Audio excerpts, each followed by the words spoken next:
Hey everybody, how's it going? Katie here with you live doing the podcast. What had happened was, my girl Angie is running a little behind, but we are going to have Chris Barnett on with us today, which is going to be so excellent. You guys know he got that knockout at UFC 268 over John Vellante, and so we're going to be talking to him. So that will be pretty excellent. I'm excited to do this. Okay, wait, now here we go. Here she is. Okay, there she is. Hey, how's it going? Hello. Hey, good. How are you? Oops. Good. I'm like, did you remember? What's that? I was like, where is she? I know, dude. We just had this scare with my dog. He came running in the house limping, and we Oh were like no. hustling to call the vet and stuff. But he's fine. I think it's just because he's a easily scared dog that he probably just Right. got a sprain and he's okay. But it just freaked me out. So sorry. I had to hustle and put some makeup on, and hey, now I'm here. It's okay. Okay, good. Well, welcome to What Had Happened Was. Hey, what Uh, happened what was. was. So we're going to have Chris Barnett on with us. And so this will be very exciting. But before we have him come on, I didn't know if you wanted to talk just a couple minutes about the fights last night or, Yeah. because it was quite the main event. Dude, yeah, I was actually at a Muay Thai show. Muay Thai show, those rarely happen these days. But Yeah. I was at a Muay Thai show at the boxing club in San Diego, so I missed them live. But I went back and watched it today, and oh my God, Aldo is amazing. He is Yes. so good. And of course, Font was doing amazing in the fight as well, but Aldo just kind of he played his game, he waited, he didn't go too fast. He waited and lulled Font into maybe a false sense of security, and then bam, like every round he would drop him with something nasty. It was really exciting. I was sad I already knew what happened watching the fight. Right. Well, the funny thing is, what? Obviously, I was at work, and I usually am in the studio, and we don't usually go out and watch the stuff out in the arena. Whatever. Even though it's right there that close, we're not always really Right. supposed to go out there and hang out. But I was Right. like, yeah. Give it to Jose Aldo. And I was like, I gotta go. You know what I mean? And so Yeah. I had to watch that one. And plus, this one is so hard because I'm from outside of Boston. Hey monkey, I poured Mm. myself a beverage and then I left it over there because I need my oh no, I Hey. didn't. It's right here. I didn't even Oh. look. I thought, thank you, it's, kiddo. it's I like the thought where's my glasses moment.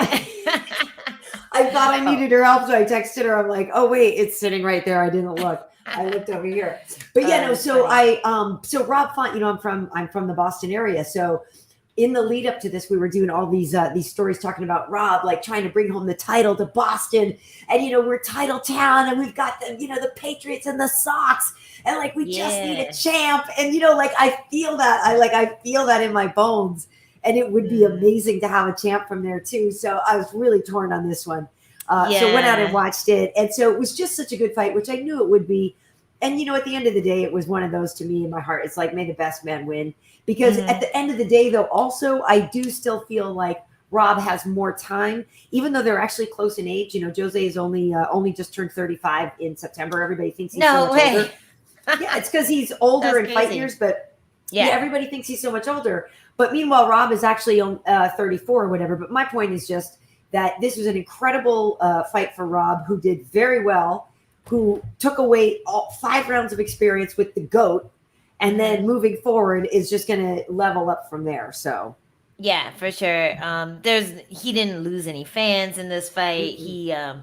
He put up a great performance, and Yeah, like he said in his post fight speech, he's just gonna learn for it. He's gonna level up. He's gonna grow, and like he said, like fight years are a thing.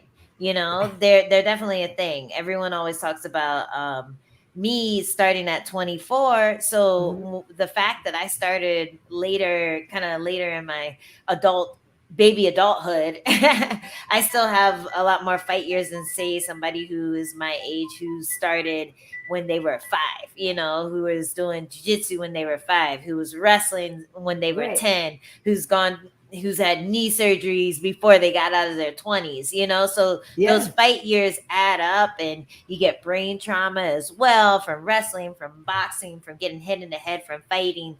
And the fact that Font just got here, he just kind of emerged on the scene a few years ago. And now that he's showing that he can compete with the top level, now we're seeing what he can really do. The future is very bright for Font, for sure. Yeah. I'm curious, did people comment on this one? People are asking about the scoring. Joe Bozo saying this. I actually just put an after the facts video about this, because the one thing that is throwing people off is that Jose actually had a deficit in the strikes landed, in the significant strikes landed. The second largest deficit actually for a fight, a person winning, a decision. So, Rob, that's what I'm saying. Rob had a lot of success in that fight as well. It's just that it seems that Jose just has a difference in the power. Yeah. And, all significant strikes are not made equal. It's really a odd way to look at a fight. Oh, they did significant strikes. They did significant strikes. But like a punch from me isn't going to be the same as a punch from Aldo. You know what I mean? Like you can't equate someone's power strikes if they're not really making an effect on them. And I don't feel like, aside from Aldo's face swelling up, aside from him taking damage, superficial damage, you never saw him get wobbled, get shook. And with Font, you saw him get wobbled every fight. I don't know how they scored that first round, but I felt like if I was a judge, even though I know it'd be controversial, I'd score the first round for Aldo, because that was the biggest moment of the round. But how did they score that first round? That I don't remember. I don't have the scorecard right in front of me, but I could grab that.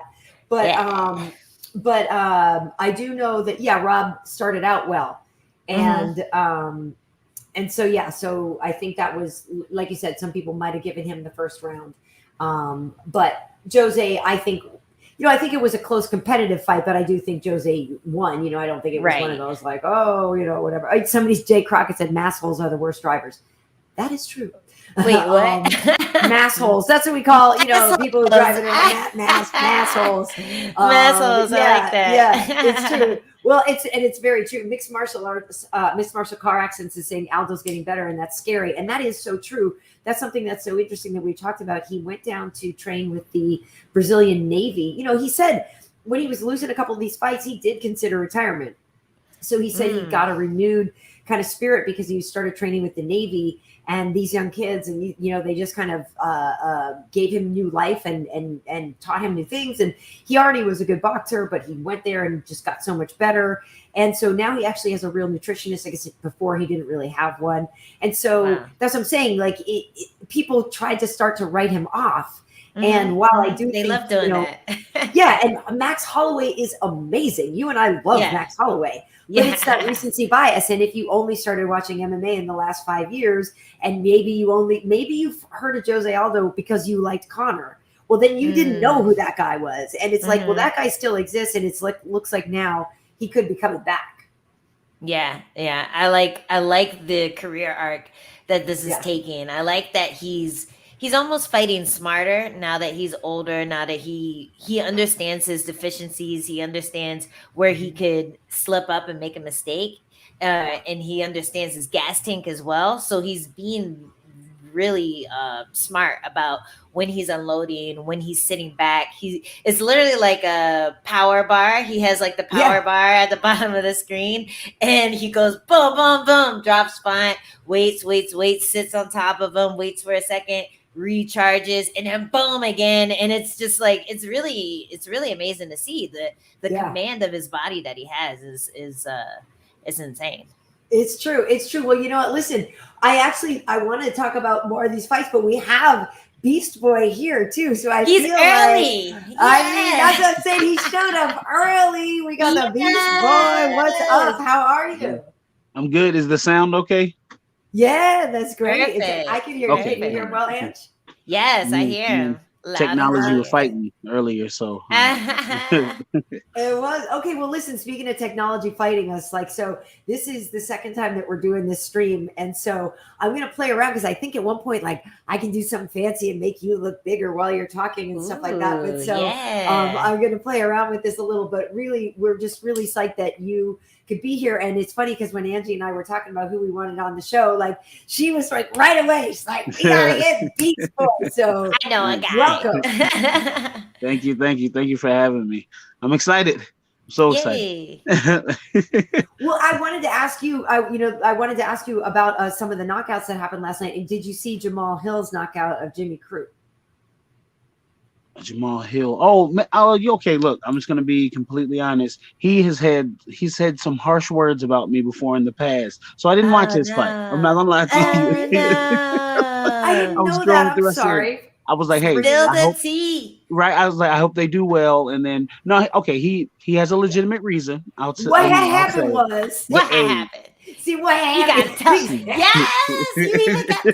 I watched the show. I watch the show. I watch it. All right, hey, like your favorite fighter. Like you're just going higher and higher on the scale for me as my favorite fighter, man. That's awesome. But yeah, initially before I got signed to the UFC, I was supposed to fight one of his training buddies for the XFC, and we were I think maybe 2 weeks out for the XFC fight, and then the UFC popped up on the 8-day notice, and I messaged him. I was like, hey, I just want to apologize. The opportunity this has sprung up. I understand. If we had to go back and forth with the promoter. This and that. It all got cleared away, but I forgot what blog it was on, but he went in on me, and I was like, geez, like, you don't even know me. Like, oh my God. but yeah, no, like it was legitimate. He wanted the fight for his boy, so, but yeah, no, I didn't see his fight, but yeah, I did see some of the other ones. I saw that he won, though. I did see that he won. So congratulations to him. He did. You're so classy. I know you are classy. And the funny thing about him, though, is like he has this kind of like sleepy look to him sometimes that and when you see him approaching a fight, and he never seems like amped. He'll say things that seem amped, but I never get this like amped up energy from him. So he got all pissed off because we had Mike Chiesa, Rashad Evans, and Dean Thomas, and all three of them picked Jimmy Crute to win. Oh, I heard that. That's why after the fight, Chris, like, so Jamal, when DC was talking to him, Jamal was like, yeah, that's for the people on the pre-show, post-show. Those guys are hating on me. So he was mad that everybody picked against him. But I think, everybody sees Jimmy Crute, and he seems so much more like aggro. You know what I mean? And I think that sells it sometimes. And that's the thing. I like his style because he's got that kickboxing stand-up style. Like I've watched his fights, and then that time he kept fighting when he broke his arm. I was like, oh, whoa. Like, so great person in my heart. But so for some reason he's got some hate back there for me. Understandably why, but it's like, I think if I ever met him, I think everything would be squashed by now. Hopefully he can carry that over till now. That's almost a year ago. Oh man, I feel like it would be squashed. Y'all seem like you're on the same wavelengths when it comes to caring about your people, that's your teammates, and everything. His training partner, like, he's literally like a light-skinned version of me. Like, if you look like, you know what I mean. But yeah, no. I think initially, if we ever run into each other, I'm coming with the big smile. So if he punches me in my teeth, hopefully they all stay in so I can keep smiling.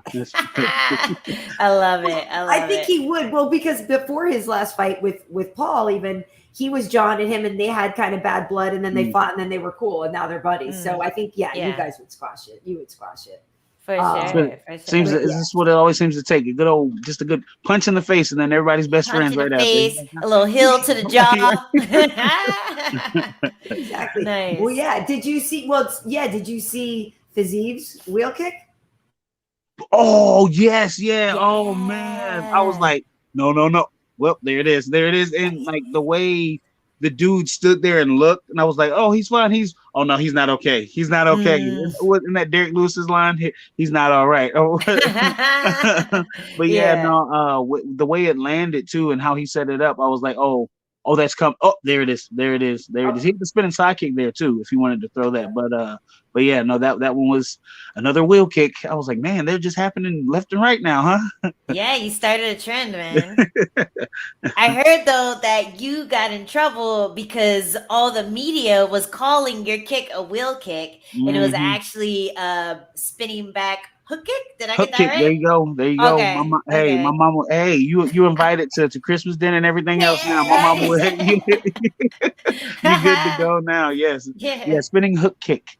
Spinning hook kick. So yeah, when she sees that, she'll be like, "Good. I'm glad you told them too." I'm like, "Yes, ma'am. Sure did. I sure did." We know now. We know. When people land that type of thing, the question always is: was that a fluke or was that something that you practice all the time? That's if you go back and watch my old fights. I've landed it awkwardly before, and I've gotten close to landing it, but people saw the setup and they rushed me. So I've thrown it before, and even in Taekwondo, that's where I've landed it the most. With getting the accuracy with it or whatever. But yeah, no, for the most part, you can't really practice that in sparring because that's one of those kicks, that like. Oh, like you don't like the person if you throw those type of kicks, while you're sparring. So you can practice on the pad or whatever. They hold it at different heights and whatnot. But yeah, no, that's definitely one that's been in my arsenal since 8 years old. That's been in there locked away. That's amazing. That's awesome. That's so cool. I like this mixed martial car accidents comment. I want to see Chris Barnett versus Derek Lewis battle of the jumping switch kicks. What do you think about that? Let's do it. I'm on for that. We can go switch kick for switch kick. Yeah, that would be so cool. Well, so it's funny because if you've had it in your arsenal since 8 years old, I mean, you are the perfect example of don't judge a book by its cover. People would not expect these moves from you. So is that something that's always been the case? Like, were you a guy that was always athletic, but maybe just a little bit bigger than some of the other kids? Or what's your story in terms of how you being a fighter? Well, two cool little stories that always let me know that I was quote unquote different. So when I first got quote unquote, when I got diagnosed with ADHD, they took me to the doctor, and the doctor was like, it was a pediatrician. I was a child. So the pediatrician was like, "Hey, he's big, right?" But my mom was like, "Yeah, my baby's big, but he's active, super active. When I tell you active, he's got Taekwondo at 5, he's got swimming at 6, he's got this, and you know what I mean." So the pediatrician looked at me and he goes, "So what is it?" I was just like, "I don't know. When I'm out there, I don't breathe hard. I don't do anything crazy. It's just, me being me." And he goes, "Okay, well, as long as you're out there being happy, da da da da." And this is me. I wasn't as big when I was little, but I was still a bigger kid, quote unquote, what they said, big boned, we'll say. Yes. So fast forward high school, I used to get extra credit in class or especially in our our physical health class, not couldn't call it PE, couldn't call it whatever, because he would make us do certain things. And God rest his soul, the teacher, he ended up passing away, but he would judge us. He would judge us right off the bat. It is what it is. He was just like, not going to do it, not going to make it in 20 minutes. Like, we had to do this mile in 20 minutes. Now, he didn't know I just joined the wrestling team. I did football. I played both ways in football because all I had was all this energy just built up, So in that class, like, I ended up, technically I got like a 200 in, like, which is impossible, but I would get all this extra credit because I'm finishing the mile at that time, like, especially in high school, like 8 minutes and 9 minute, 10-minute miles because of the wrestling and stuff. You know what I mean? Yeah. So I'm 260 running around with the 155ers from the wrestling team in our PE class. Oh, I said it. Physical health class.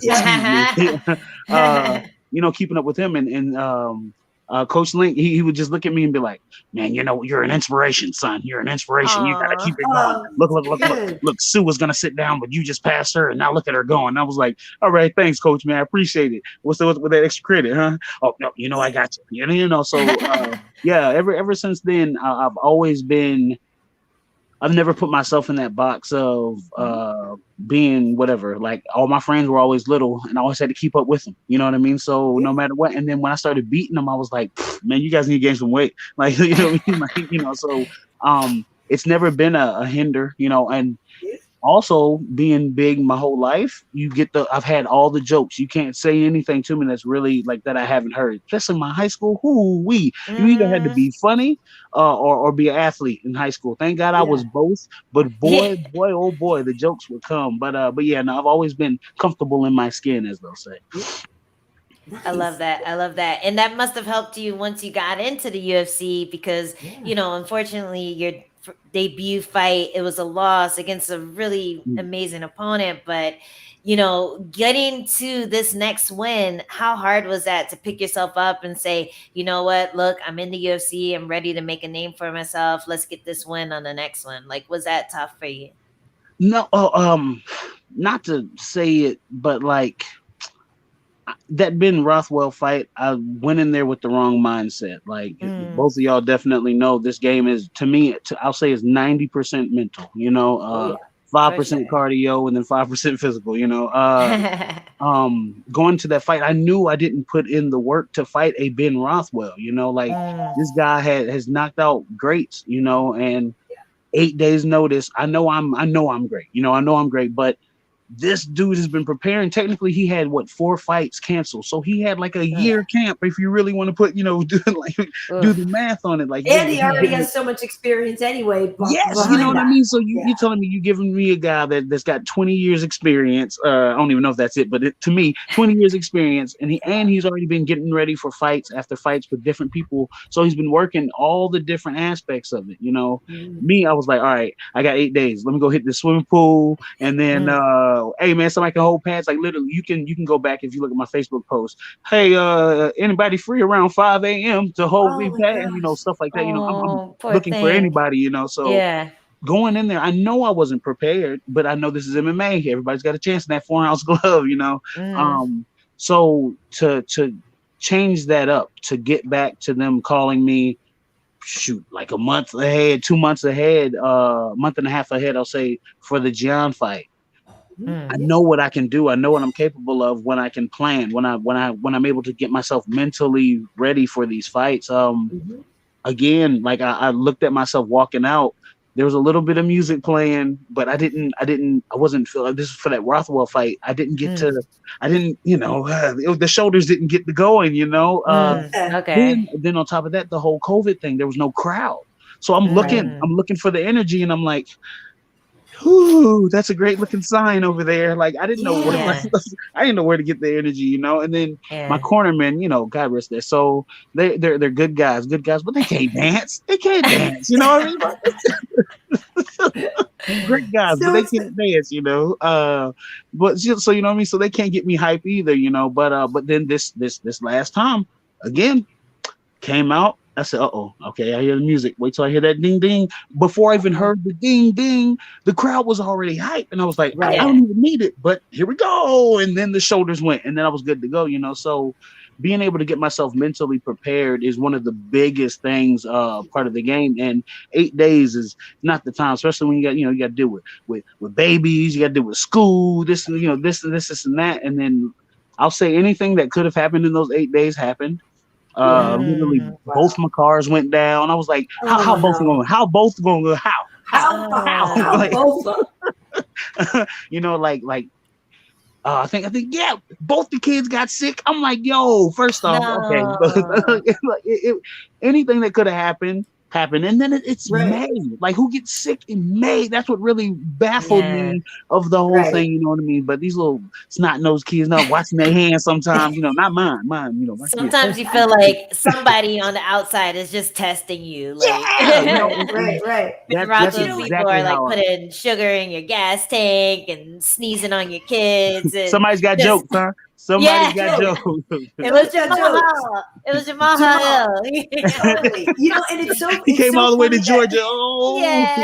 It's so funny you say this because I literally had that conversation last night at the Apex with Jake Ellenberger. He was there, former UFC welterweight, and we were talking. I hadn't seen him in a while. We were literally talking about that exact same thing, the energy in the Apex, and why it's great for some people who maybe need to hear their coaches more. And it's great for some people on the come up who maybe, you know, like are get nervous and who don't perform well under pressure. And maybe this does feel like a sparring session, so it's going to help certain people. But on the other side, like not having a crowd for fighters, like to hear Jose's ring walk music and to not have a crowd going ape crazy, like you know what I mean? I was like, what? It doesn't feel right, and I know that is a real factor for a lot of people. So, what did that actually feel like walking out at Madison Square Garden? Because you hear about people talking about how it's different from other arenas and how that element, that crowd and how being in that element is just so different from anything else. So did you sense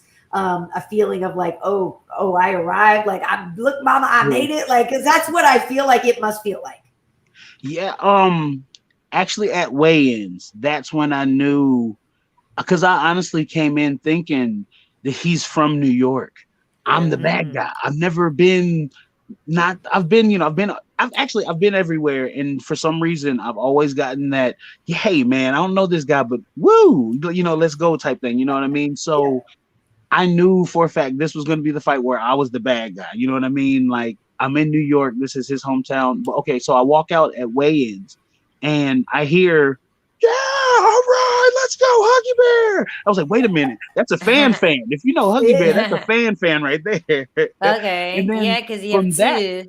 The roar came with it, and I was like, well, let's go. I did my little let's go, and they responded back positively, and I was like, okay, this is gonna be nice, wow, so at the fight, I walk out. Oh, wait, back to the weigh-ins. How come everybody just walked by Holly Berry? Everybody act like they didn't see Holly Berry. I was like, really? Nobody saw Holly Berry. They were too afraid. Watch. I'm gonna be in bruised too now because of that. Watch. I'm telling you. Nice. But yeah, so back to New York. When I came out, I knew I was gonna get that vibe. And me, Dragon Ball Z fan, when Goku summons his spirit bomb, he puts his hands up there. If you noticed, I didn't do that in my Rothwell fight. I didn't because there was no energy. There was no energy in there to get. But this fight, I came out dancing, already had all the energy there. Then I felt the fans when I put the hands up, like, I don't know if they knew what I was doing, but boy, oh boy, the rush that came behind it, I was like, oh, yeah. Like I had to grab myself because Chris, don't overdo it. You gonna go out here, you get knocked out in the first 30 seconds, you look like a real goofball, So I had to grab myself because normally I do a little jump after the let's go and everything. I was like, hey, let's dial it back a notch. We're at 11. But enjoy yourself too, though. I mean, I know there's the act like you've been there side, but there's also the like live it up. Like live it up. Yeah, again, we are in Madison Square Garden, so I was like, Chris, you better show out, but don't show out. I've definitely seen it go both ways. Like sometimes someone will go so crazy that they totally have an adrenaline dump halfway through the first round, or they'll jump real crazy and then blow their knee out. But a friend of mine actually did that at the Muay Thai fight that I was at earlier. She did the stomp in the corner and hyperextended her knee and then fought through it, but ended up having to stop the fight. But I've seen it go well where you get super amped and you come out and you knock them out real quick, and then I've seen it go bad too. So I understand your hesitation to just and you don't want to become a meme. That's definitely that. Well, one thing I want to say here, JR says, Chris, you might be my new favorite fighter, from the dancing into the octagon, the crazy spinning kick KO, to giving John his moment, much respect. And that is true because, like you said, that was his hometown. That was John's retirement fight. And so a lot of us, you want to let a guy go home with a win, right? But your knockout was so spectacular. You're like, oh, dang, that was kind of great. And the way that you did give him so much respect, and that was really classy of you. So I think everybody there appreciated it, because there's no way you can be mad at a guy that does that. Yeah, no, like which it's tough to do, because I've tried it before and I've gotten cussed out, for being like, no, man, come up here. I want to say something nice. He was like, man, if you don't get out I was like, oh, okay. Hey, I get it, because you did just lose, so I understand that completely. There's a video, good old YouTube. I got knocked out. Like, I mean, straight up airplane down to the ground, face first, boom, flat. And I pop up and they're like, "Hey, you all right?" I was like, "Yeah, I might have lost, but I got to dance for my people." And I start breakdancing. I start breakdancing right Oh my after the God, that's loss. You know what I mean? amazing. So there have been times though where I've taken losses and don't talk to me. Just not give me 10 seconds. So there's always that that window of, hey, do nah, man, I want you to stay because you don't want to talk. All right, my bad. Good fight. You don't want to be a jerk or feel like a jerk. Trying to let them feel something. You just lost in front of these folks. I got to give you something. Like, I'm sorry. You know what I mean? It didn't go your way, but here, at least say something, Right, but people don't want to feel patronized, I think, sometimes. Yeah, exactly. Right, and so, yeah. And that's precisely why I feel like you and Jamal would squash it as soon as you met, because a lot of people don't think that way, like a lot of people will do their pay respects. If they knock someone out cold, they'll go, "Oh man, hope you're okay." Do that. I've done the fake hug, like the Yes. fake, let me get in there real good. Move, doctor. Let me get in there real quick. But you really mean it. And you could tell that you really meant it. You really wanted him to have his moment. You respect the fighter's journey and the fact that he got in there with you. And that really won me over as well. Me and JR were on the same boat, man. You're killing it right now. Yeah, I was hoarse for like 2 days after that. It's trying to yell because I was hoarse for like 2 days because I was, hey, instead of but yeah, no, it was well worth it. And then the vibe already, just because of that Stipe connection. Stipe's such a good dude, and that's Stipe's best friend. You know what I mean? So automatically, how it's set in my mind, anybody that's good with Stipe is good with me. You know what I mean? So, like I said that in one of my first interviews, it's going to be more like me fighting a friend, which honestly made it a little better for me because I like to outdo my friends when we're sparring. Like, you know what I mean? I can, do this and that, but I can also now. It's like our coach isn't yelling, "Hey, no spin stuff," because we don't need nobody getting knocked out. I can do the spin stuff and knock somebody out, without coach saying anything, live. But yeah, now John, he's just a good dude overall, man. And then it was like literally sparring like Stipe, so that made it fun because when I spar Stipe, I didn't get to throw anything like that. I had to throw all DC's punches and take shots and stuff. So you worked with him you replicated DC for Stipe then, obviously. Yeah, which was weird when I first saw DC at the hotel. I was like, all right, I don't know how this is gonna go. Let me look over. But then he remembered back in the AKA days when I was out there actually training with them, like way before the Stipe thing. But yeah, we literally chopped it up like we never left each other. DC's man. Great. I mean, oh my God, yeah, he's amazing. He's amazing. He's amazing. So what are your plans? Have you strategized? Do you sit down with your team and kind of map out like dream fights for yourself, or are you the kind of guy that just figures when the phone rings, I'll just say yes? Like what's your plans? Cool. It's changed, but not really. Like I am like what was it? Bam Bam's like what his visa something had happened with the visa or whatever. And I was like, hey, just so y'all know, your boy's ready, you know what I mean? But he finally gets here on Tuesday though. He makes it this time. Nice. Cool, man. But I was mad because, not to say I was okay, let me rephrase that. I was hating because Chris Curtis just fought. And wow. But I was like, y'all let him turn around real quick. But after talking to them, they've got a whole bunch of heavyweights they've got to let fight. Like, you know what I mean? Between them getting canceled and this and that. And he was like, we'd love to have you back. But then that just leads to another pissed off heavyweight at me. And I was like, I got it. I got you. I understand. We want you here another day, sir. So, but yeah, we're more than willing to step in, but also it's cool now to actually kind of be asked, you know what I mean? Like, hey, we got this guy, that guy, and this guy. How do you feel about this? Any of them? Like, and that's what they hate about me. I'm so indecisive when it comes to it. I love them all. Just you know what I mean? But I got called out by Carlos Felipe, which I think we're looking forward to that. End of February, March. I think they said those are like the quote unquote open dates, for us heavyweights to to dance Nice. out there. But Very nice. but yeah, no, like it's cool having that ability to kind of be like, no, I don't want that guy. I can do that. I'll take him. But I've never been that guy to want that. You know, I've been like, hey, whatever y'all throw at me, I feel like you guys believe in me. That's why you guys gave it to me. All right, so let's go. You know, type. Yes. Well, don't be surprised when you're either like the featured prelim or the show opener on the pay-per-view or something like that now, because I'm hoping. That's the thing, you know, like Angela was saying, the Derek Lewis vibe. That's a great name to be considered, like, you know what I mean? That's a great person for people to be like, you know, he reminds me of so and so. Really fun on the outside and really fun to watch on the inside of the octagon as well. Like that's a good blueprint. Definitely. It's funny, y'all keep bringing up Derek Lewis, little T on him. I'm putting it out there. Long time ago, I think he was about to fight. It was either Mark Hunt or Roy Nelson, one of the two. I had just got out of camp with Alistair, so I messaged him. I was like, "Hey man, I'm a big fan. Love your style, man. Beast. Hey, I call myself Beast Boy. All this, all this little, trying to just be, cool, cordial. I was like, I would love to come out and help. I'll make my way out there, do whatever, blah blah blah blah blah. My man sent me back 3 letters. No, that was it. I was like, okay, thanks for answering. Have a good day. Like, that's all I can say back.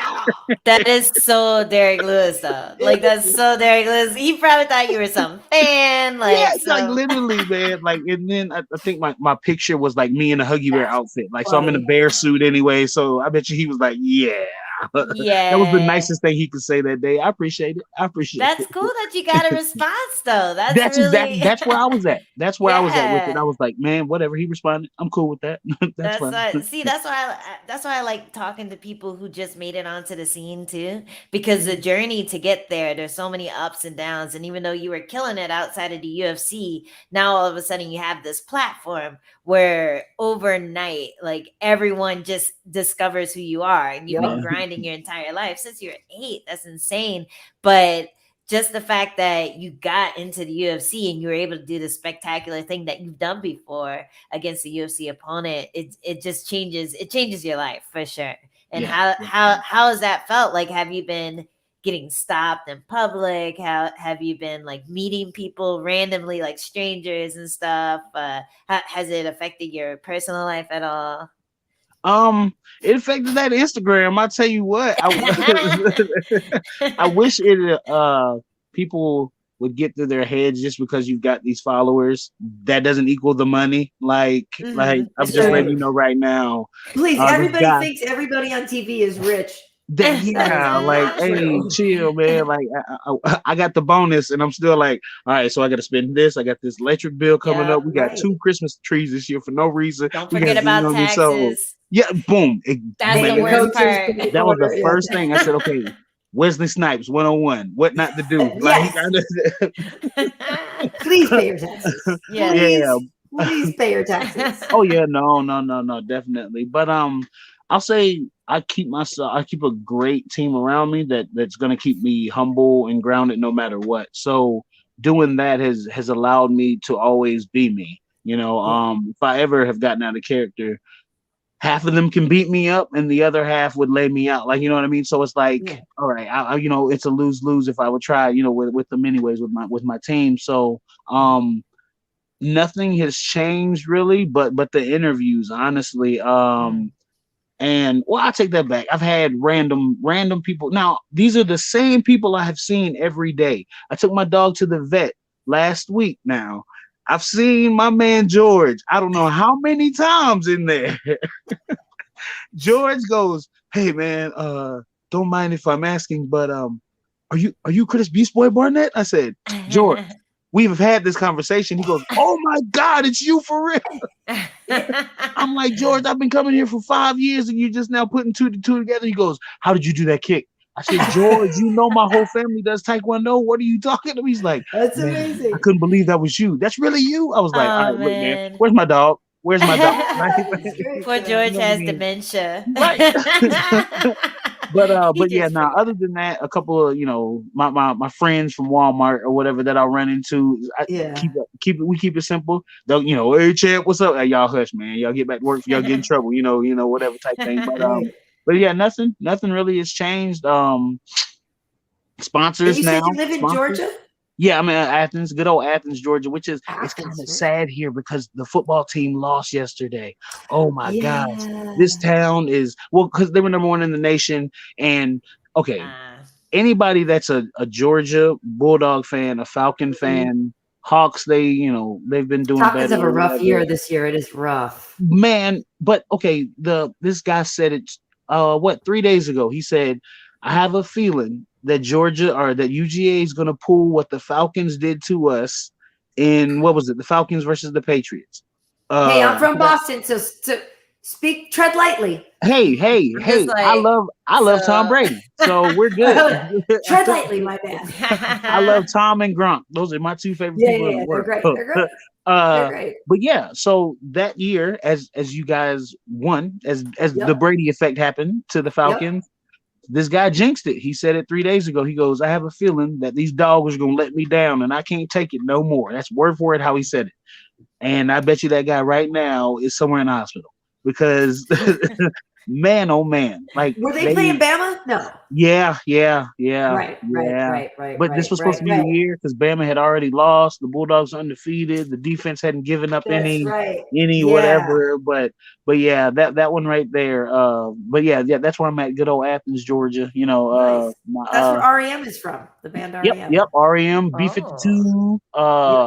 And is it Forrest? Forrest is from near there. Forrest right? Griffin, Brian Bowles. Yes. It's funny. I remember hanging out with those guys years ago. There was a UFC in Athens, and and Brian Bowles. Yeah. Poor, he's not in the. Yeah, he actually got himself into. Poor guy was having a hard time. Yeah, he went through some things. Things. He's a lot better now. I can say that much. I saw him. It was a couple years, about 5 years back, but he's a lot better. Yeah, he's over there still with Roy and Adam Singer. They're out there, still getting it. But yeah, no, we Todd Duffy. Todd Duffy was out this way. Yes, Todd Duffy.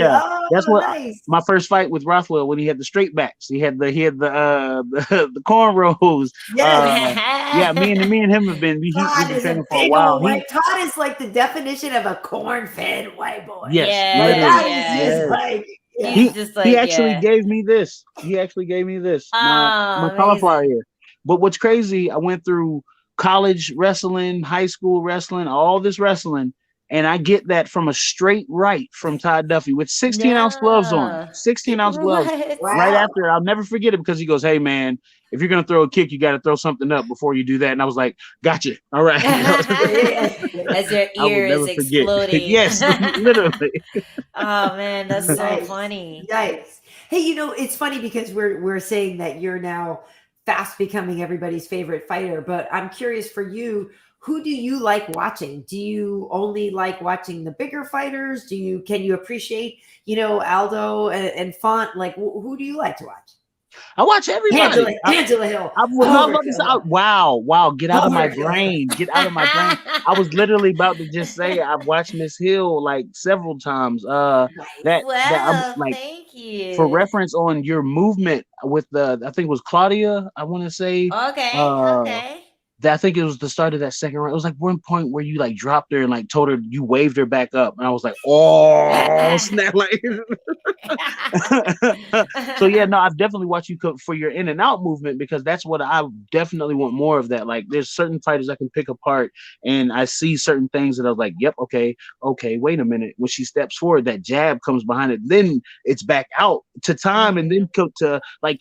You do the Mayweather jab to see, then bam, like you're right back on it. And I was like, oh my God, okay, this does work in MMA, So yeah, I've seen you, I've studied you. Let me but no, I watch everybody. Like I do my best, to as a fighter. To me, it's watching art. You know, I love watching mhm. the different styles out there. You know, I love watching the guys.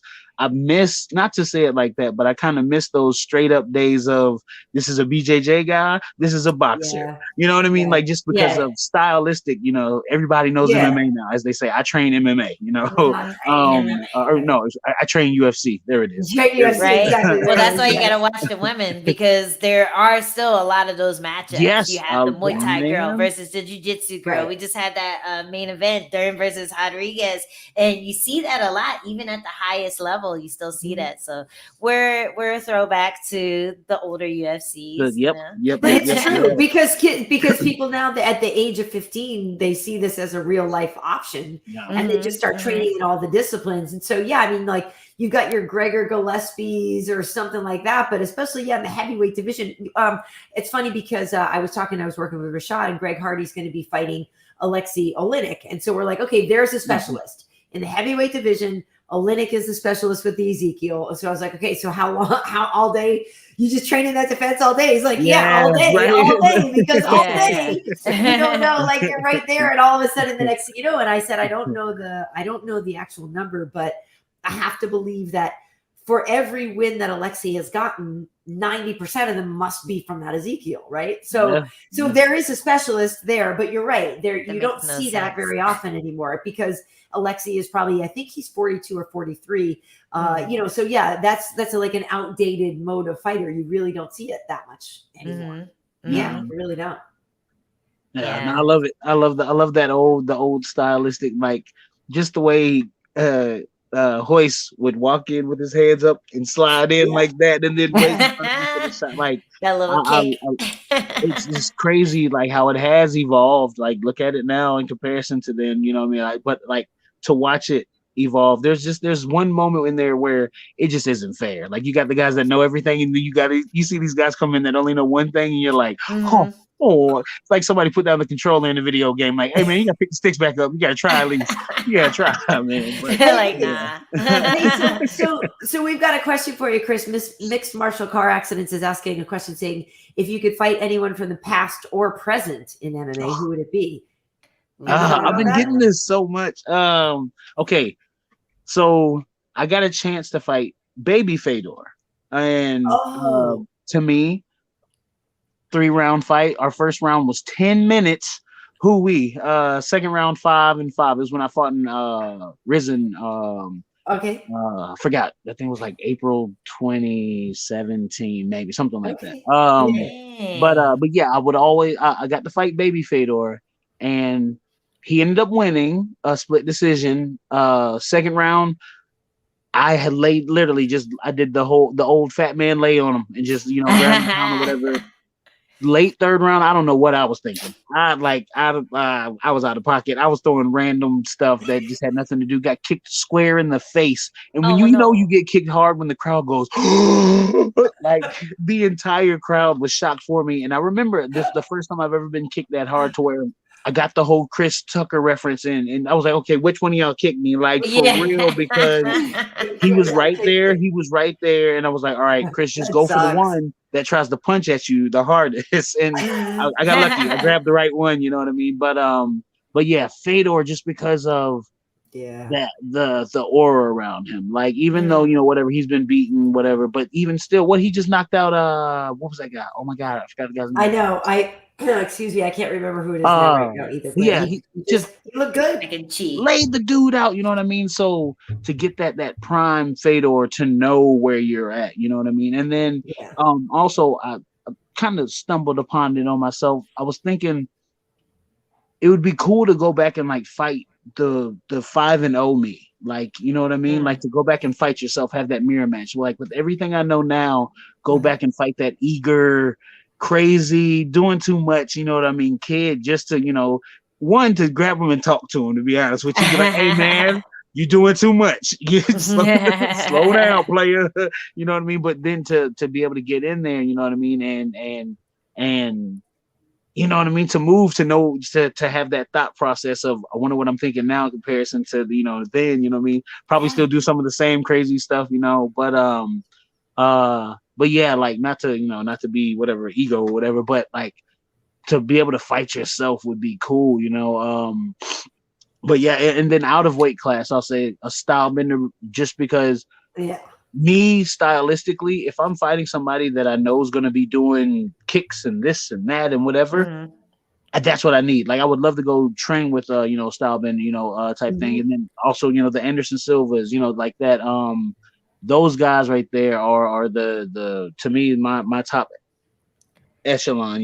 Those are the guys on that Mount Rushmore for me. But yeah, definitely, I guess I would say Fedor, that prime Fedor, however it happened, whatever happened. But Brett Rogers did good against him too, so hey, I got a shot, man. But yeah, no, I definitely say, I guess, a Fedor, and if not, like a younger version of myself, the one that thought he knew everything type thing. I like that. I really like that, because I always, whenever I learn something that I feel like I should have known before I had my first fight. Yes. Oh my God, Angela 5-6 years ago would have fell right into that trap, So I love that answer. I've never heard that answer before, so that's a good one. Yeah, that is a good one. So listen, what do you do for the holiday season? Excuse me, I know you said you have 2 kids. Yes. Boy and a girl, and girl is 8, boy is 6, and literally, guess what? Sick again. He just got over. One kid gets sick in the class, and it's like they give you that phone call, and you're gonna get it in 8 hours later. Yep, go ahead. Yeah, he's but these kids, I don't know if it's. I've never tried to make them tough or whatever. I've always, hey, come here, They want to be so tough. It's like, yo, hey, my man, you're sick. No, I'm fine. I can make it to school. No, you can't. Like, just sit down. Like, you know what I mean? But yeah, no, those are my babies right there. Yeah. Nice. That's nice. So well, cute. So are they the type to, make a? Because that's like that's. Well, are they still down with Santa, or what's the? Yeah. We're still believers. We're still, because I kept it going. My daughter's 15 and a half now, but I kept it going. We kept it going a long time. I was like, still? No. I just gave it away. Baby girl. He's setting her up. But no, we kept it going a long time, and with an only child, I think it's a little easier, so there's no older, but still there was like, you gotta watch out with the friends or whatever. Yeah. But those ages, you said 8 and 6. Yeah. So those are prime ages of like lists for Santa and like stressing out, and like you can really like hold that whole. You better clean your room, or Santa's not going to do this. Like, do the cookie thing, right? You guys do the cookie Santa thing. These kids getting smart. They're like, well, how do you talk to them? You know what? Let me tell you something. Like, how I talk to them is not important. Just know that I talk to them. But I'll tell you what, though, we are getting on this thing of Santa didn't buy the Xbox. Santa bought, he bought the controller for the Xbox. Like, you know what I mean? Like, Santa can't take all this credit now. Me and mommy don't work too hard for Santa to be taking all this credit now. Look now. Y'all bought the big stuff. We rock with you, Santa, on getting her to vacuum her room, but the roller skates, I took a couple licks in the face for her, sir. So but yeah, no, they're big on the holidays. Like, we actually gotta decorate the tree. My son, when I had to get him from school, we went which got him from school. At school, oh, I'm hurt. You show up. Hey, where we going? You know what? So we get to Walmart. He picked out her favorite colors and whatnot for the tree and everything. You know what I mean? So can't wait. We still got to get that decorated. But now that he's over it, guess who's got it now? So she hopefully she's been cool all day, which is good. So in the morning, hopefully it was just one of them little I'm hot because I've been outside type thing or whatever. Yeah.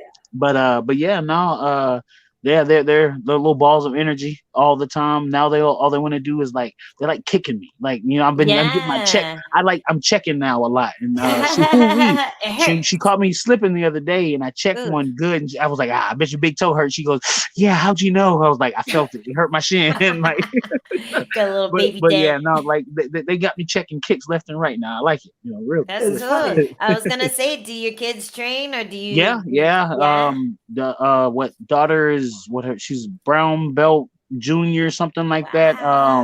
Which her sparring is, it's like, hey Z, look now, I'm gonna need you to take a little off. Just take a little off. Like, you know what I mean? Like, yeah, because she's lighting up kids in class. She's getting some of the boys. You know what I mean? I like her already. They got the ego. You know, these little kids and their little egos. Their Fortnite egos. You know, they can't win out there, so they try to win with words. Which in turn, I was like, if they got anything to say to you, go ahead and you know how to shut them up. Put the foot right, foul, right. They can't talk. You ain't got no teeth, baby.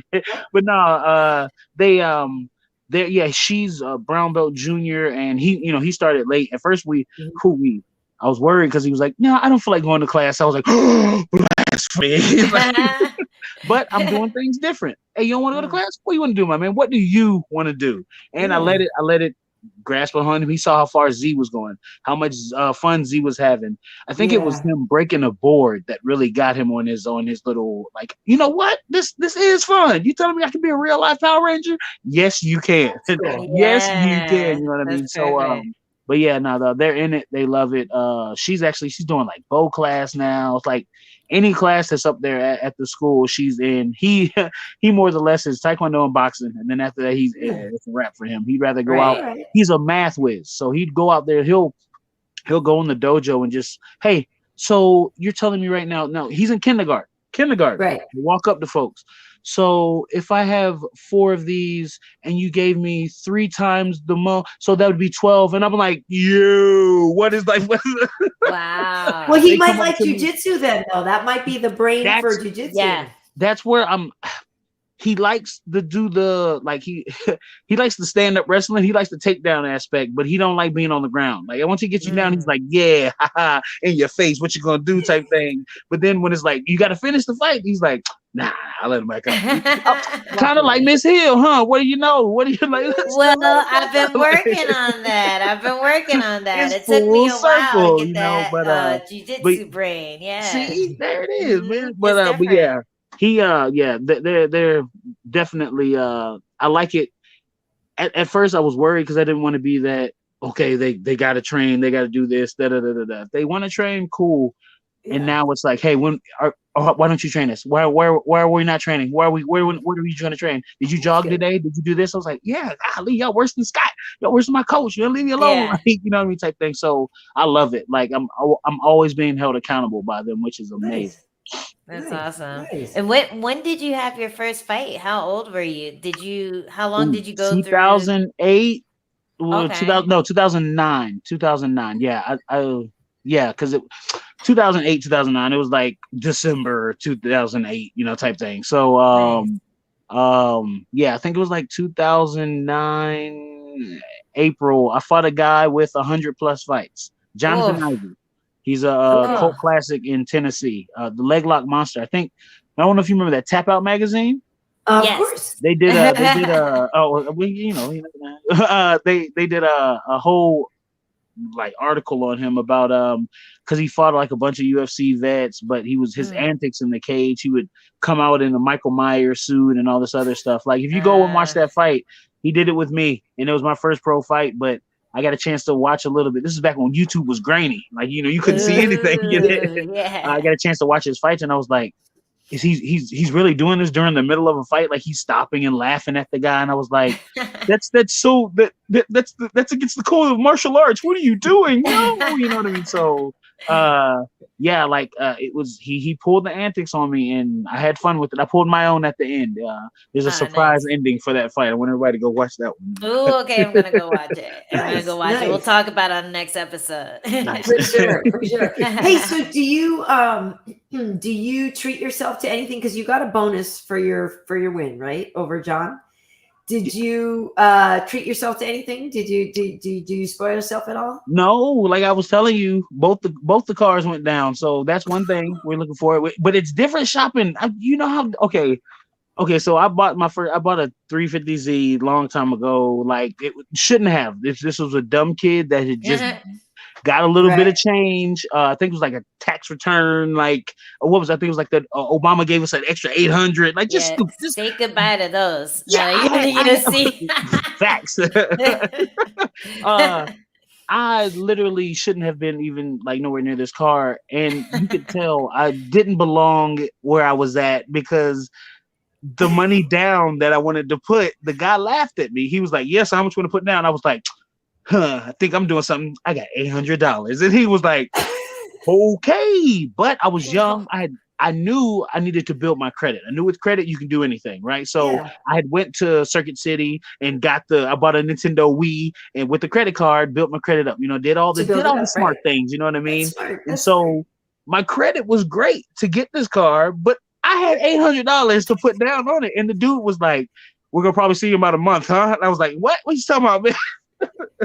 I lasted about 4 months, and then those little Florida places are real. If they want your car, they will get it. They will let you know. But so Repo Man came and no, I was smart. I take that back. The first Z, listen to me now. The first Z, I ended up wrecking it, so I was able to total that one out. It's just. Basically what I'm trying to say is different going to these places now, and I'm like, I like that car, but I want to put this much down, and hey, we've got this, and we've got this, and we've got this. Like, you talked to me, were talking to me 6 months ago, but now y'all want to. Now everybe's in my face, huh? I see what's going on here, but I'm still that guy. I just want a raggedy truck. Like, give me a raggedy truck or like a beater car that I can get from point A to point B. Call it a day. Like I don't need nothing crazy. I did all that. I did all that stupid stuff back then. When I was trying to be a fighter. Oh, I'm cool. Look at me and my whatever. Nah, forget all that. Yeah, I did all that. I'm cool. My kids like me for who I am. They don't know me. So I won. I won at life.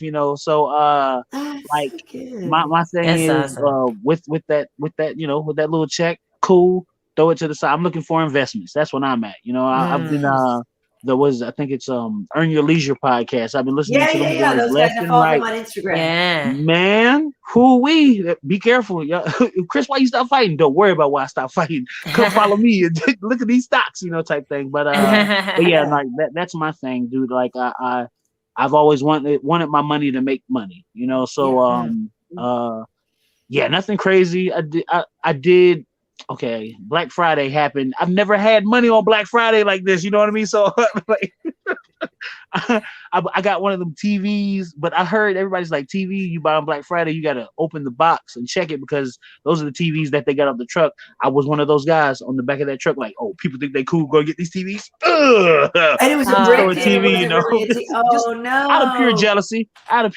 It happened to my cousin, actually. She opened her TV up. She got a zigzag going all through the thing. And I was like, oh no. I still haven't opened my box just for fear of it, but I was one of the first ones in there, and my box didn't have a dent in it. I knew not to get the dented box, but nothing crazy. I got my fingers crossed for your TV. Right, thank you. Who really needed it? No, I bought some, like, literally, I went back to the same old thing. I bought some fish for my food, my fish food, other fish. Let me just put that like that. But yeah, no, nothing wild. The kids, their Christmas is gonna be, a little exuberant, but nah, other than that, I'm good. No, nice.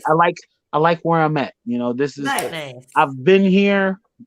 I've gotten where I'm at being like this. So let's keep it going like that. It's cool. And last question before we let you get out of here. What is the deal? How did you go from Huggy Bear Yeah. Beast Boy? Like, what happened? What it sounds like you got mean, but you're still mad nice. What happened with the nickname? What happened? Hey, I grabbed this charger for my because Huggy Bear is great. Also, I love both. It works so well. I'm not like sitting here dwelling on it, and all the people that have been saying, hey man, why don't you just go back to it? there's no reason not to. But if I go back to it, I got to pull the suit out. And as you know, they're real strict on what we can wear now. Now, I've said it on another show. If Venom can come out with that Huggy Bear Venom outfit, I'm there all day. I am there all day for it, But with that Huggy Bear moniker, I feel like I got to have the outfit. I found it. I picked it up. I was, hello, darkness, my old friend. Like, what I mean?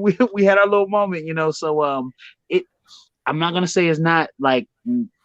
There's a really good chance that that Huggy Bear should be making appearances. I did a picture a long time ago of Huggy Bear walking in Japan, like the little Sasquatch photo. So I might have to repost that one up to be like, have you seen this guy? Type thing. But yeah, no, I think it just fits. It fits. So it'll work. But also the Beast Boy thing is because of being in that cage, you have to be able to switch your styles up. You got to be able to change on a dime, and that's I'm taking my phone doing this weird thing. There we go. I'm crooked. Okay, good enough. Like, you got to be able to switch up and change up and jiu-jitsu, stand up, ground, wrestling, and Beast Boy, that was his whole thing is he changes from animal to animal for the situation, so he's got to be back there somewhere. Somebody said, oh no, I get it, it's perfect. You're Beast Boy when you go out there and then you transform, because that's what Beast Boy does in Teen Titans. I was like, thank you, sir, you understand. Hey. You understand. It'll the Huggy Bear is growing so strong. I can't contain him, so he's making his comeback. Well, Huggy Bear is in the walkout, right? That's it. Huggy Bear walks out, and you then you ever seen a bear on a unicycle? That's what we're going for. You know what I mean? Type of thing. That's what. Yeah, no, I love it. I love it. So entertaining. And so, you don't have anything scheduled yet, but how soon do you think you could potentially fight? Oh no, wait, you did say end of February. No, it's not scheduled, not in the books or anything. We've respectfully called each other out, and nice. we've talked, to management on definitely on his side. My management, I haven't spoken to them, but then that they said around March, so therefore if they said March, we said March, we've kind of talked already, right? Type thing. Let me stop before I get in trouble. But yeah, March is actually perfect. You know what I mean? That's when they actually let me know when something would probably be open management wise, anyways. So to hear it, from Carlos Felipe, he wanted February, I wanted February, I wanted the next week, But yeah, we're looking late February, early March. Carlos Felipe, and if not him, again, I'm willing. Whoever is out there ready to scrap. Whoever needs a huckleberry, holler at me. I'm here. Nice. I'm excited for that one for sure. I love it. Well, thank you so much. The antics will be amazing. I know. Yeah, thank you so much for being our inaugural guest, our very first guest. So good. Really, really psyched that you could do this. And just wish you the best for your holiday season and everything. And hopefully I'll be working when you're fighting. Our girl Angie is fighting in 2 weeks. So I'm working that night. She's fighting in Vegas on the 18th. Yeah. 18th. Oh, nice. I might be out there because of these guys, actually. So word. What is that? Who are those guys? Oh, Bel Air. It's the alcohol. The Rick Ross. Boss. He's got the rosé. Him. He's got. Nice. I don't know who owns it exactly. I just know he's on it. When I say that, people go, "Oh, what you just said." Oh, nice. Oh, Rick Ross. I met him once. That was before I was a fighter. Usman is. I think they posted a video of Usman after the fight with him like popping the bottles and doing all that. Nice. Okay. Nice. So you got to let me know where the after party is. There you go. Yeah. Well, actually, no, because I don't know anybody in Vegas either. I'll be a lonely. I'll have my. You find me in the corner in my bear suit with a sign. There we go, right there. I'll be in the bear suit on the sign. Drinking Bel Air in the bear suit. There you go. Yeah. I see it on TMZ now. Oh man, Angela, what are you doing? Like none of us have ever done that before. Well, look, see what had happened was. Bonus, so, see what happened was. That's so great. But thank you. This was just really great, and I know, it's a Sunday night. People are usually kicking it with their family or doing whatever. So yeah, we just appreciate your time tonight. Oh, no problem at all. Thank you so Baby's in much. bed, laying down, watching they watch this number blocks thing, and I think that's where he gets this math from. Like, Okay. I'll be like, hey man, this is on TV, cartoons, Teen Titans. Nah, I just want to watch number blocks, and I'm like, I guess go ahead, man. Like, Get that kid in start jiu-jitsu, teaching your man. child about crypto and stuff like that. Or that. Exactly. I told him I said he's gonna be the one to do my taxes. I was like, yo, you gonna make sure daddy don't go to jail? You gonna do my taxes, right? He was like, yeah, I got you. I don't know what that is, but I got you. I was like, that's it. That's all I needed to know. He'll figure it out. He'll figure it out. Kids are on another level. Well, just so you know, too, yeah, everybody in the comments is just loving you, and they're just like really psyched that you did this with us, and just like really enjoying the conversation. So I think you already, had gotten a lot of fans after that knockout, but I'm just really glad that I got to get to know you, because I didn't know you before, and so now I do. No, and I really appreciate it. Been a big fan of both for the longest time. Like, I've seen, man, like, now I don't even want to bring it up, but I remember there was one interview with Rampage, and I was like, "Oh man, Rampage is a jerk, man. You better leave him alone, man." Like, and I've always wanted to be like, "Nah, if she ever did an interview with me, I would show her, it's supposed to be utmost respect, man. We interview, type thing, But a long time ago. But hey, Rampage is a great guy. I love him too now. But yeah, I just remember, always been a fan, been a big fan of both of you guys. Thank you for that. But he's amazing, and we're no. I know he's goofball. I know he's a certified goofball. That's awesome. That's so cool. Well, thank you so much. Oh, I think Karyn over here. Oh, there she is. Yeah. But yeah, thank you so much. It was great to get to know you too. I hope that we get to share a fight week someday. Yes, that'd be awesome. 2022. That'd be awesome. I'll let them know. I want to be on the card with Beast Boy. And Huggy Bear. Both of them. Yeah. We can synchronize our walkout dance. There is another Beast Boy already in there, Mikey Davis, real cool dude. I'm friends with him from Florida. So I might, he was in there first too, technically, but I had Beast Boy name first. So, it's one of them toss-up type things. And Cuddly Bear, Josh Copeland was in there. So, I gotta be careful tiptoeing the line with Huggy Bear, but yeah. Huggy's so good though. It's so good. Awesome. Well, thank you so much. And just best to you and your fam, and have a great holiday. Awesome. Yeah. Thank you so much. Thanks, too. Chris. You guys have a great holiday. Wish you many, many more. And thank you so much for having me. I can't wait to get back on here. All right, cool. Awesome. We'll see you again soon. See ya. Bye. Oh, Ange, this is so great. I love doing this now. Yay. We got guests and everything. I mean, how great is he? Good job. Yeah, he is amazing. And what a easy first guest, man. That guy is just all entertainment. He's such a good speaker. He's just really good at telling the stories. Everything he's gone through is just like really awesome that he finally got to this level and is showing the world who he is. I love how respectful he is. He's such a martial artist, like a true martial artist. You could tell like his parents, that was a big deal for them. They instilled those qualities in him and it stuck. He is not going to talk any mess about anybody, even if they were on Twitter jawing on him. I just love it. I love that guy. It's pure entertainment for sure. I love it too. Yeah, we're gonna have to have a kumbaya moment. I'll have to send a clip to Jamal and be like, look we gotta build these bridges. We can't have you guys not liking each other, Yeah. I think he's probably a little high off of that win, so he might be feeling gracious right now.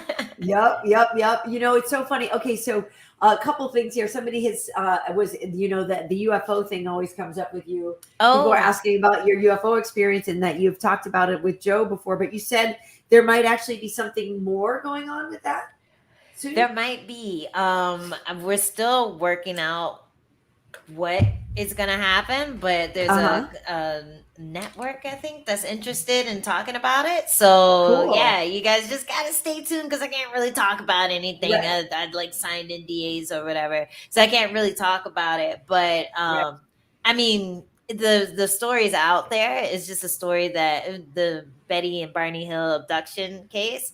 Barney Hill is my grandfather. So my father's name is Barney Hill III.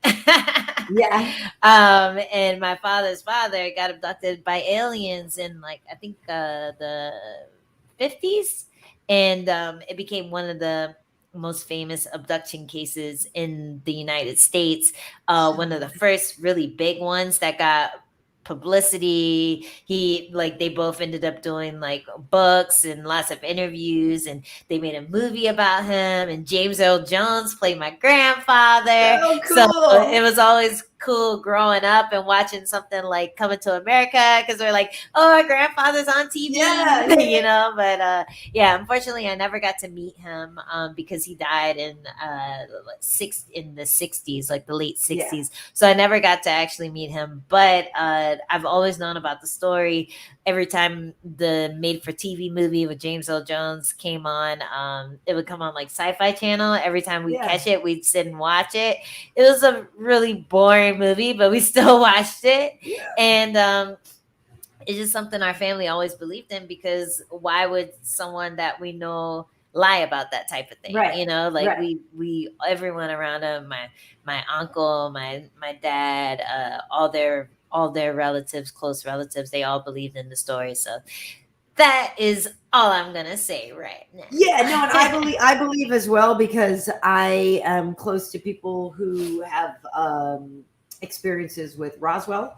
You know, with the grandfather and stuff, and I also, like what you just said, don't have a reason to not believe what they said. You know what I mean? So, and also, again, I'm a fully one of those, like, how big an ego do you have to think that we're the only ones? Because look at all the stupid things that we do. You're telling me we're the smartest things out there with all that other stuff going on. All like, this shit we got floating in the fucking universe. Look at all those stars. Like, there's no way. Like, and you've seen, like, have you seen Tiger King? I mean, you're telling me nobody's more intelligent, really? Yeah, exactly. We have a full spectrum of intelligence. We have like dirt dumb, and then we got people who can build spaceships. So there has to be something out there. And like, we believe in shit that's way more ridiculous, you know? For why not believe in aliens as well? Okay, so speaking of something ridiculous, and I wanted to ask you about some more fight stuff, but this now has taken over my brain.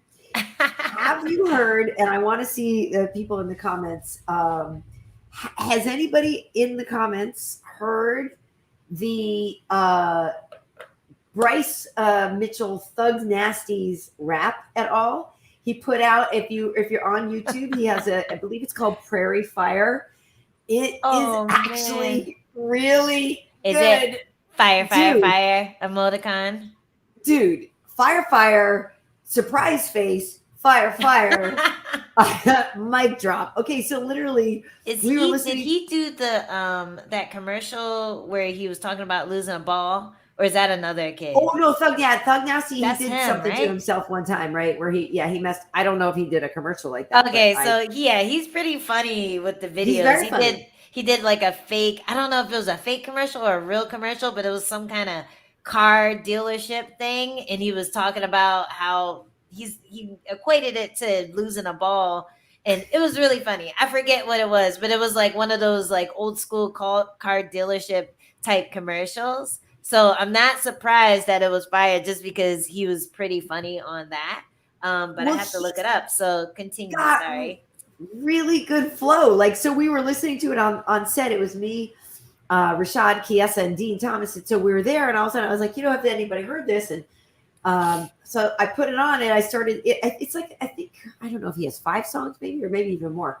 So we started going through some of them. I was like, okay, wait a minute. Like, he's got really good flow, and it's really, really country, obviously, because that's who Bryce is. But some of the stuff he was saying, like the stuff he was rapping about, was entertaining, and he has really good flow. And we're sitting there, we're like, holy crap, like who knew Thug Nasty had it? I enjoyed it. Oh my! I enjoyed it. So people, I gotta check it out. Pasture Fire, is that it? Pasture Fire, that's it. That's it. Goodness. Somebody said, "Take it back." Karyn Joe Exotic is a bright mind. I couldn't. I got like Bryce. I got like halfway through a Joe Exotic episode, and I was like, "Yeah, no, life's too short. I cannot waste any more time with this stupid show." Should I just play it? Like, I don't know. You can play a little bit. I can play a little bit. I'm not sure which song, but anyway, it is. He won't sue us. I know, because it's on YouTube. But if anybody has heard Bryce's stuff. It's pretty good. Wait, here we go.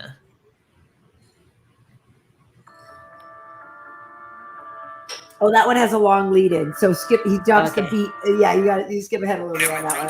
Give me the microphone, I'll keep it humble and give me the weight, and I ain't on a fumble. That's a bad habit I learned out in Cabot. I'll go get a pound and put it in the attic. If I need some money, then I'ma go grab it. Fighting is good, but that shit is sporadic. I ain't gonna lie, I ain't been living lavish. I'm straight out the trailer. I cuss like a sailor. Love on my clothes, but that ain't custom tailored. I live in a trailer. It looks like a sailor. She gets up under me, gripping and hugging me. Okay, all right. He's got flow. This is pretty good. Yeah. It's so pretty I good. was my expectations for MMA rap is very low. So that was really impressive. Have you ever heard of G and a Gee? Of course I know G and a Gee. Are you kidding me? Are you kidding me? Whenever I'm thinking of MMA rap, I think G and a Gee or what's for Chaos, people who don't know, you have to go look up G and a Gee. It's Gracie. It's it's some Rallick? Halleck Gracie.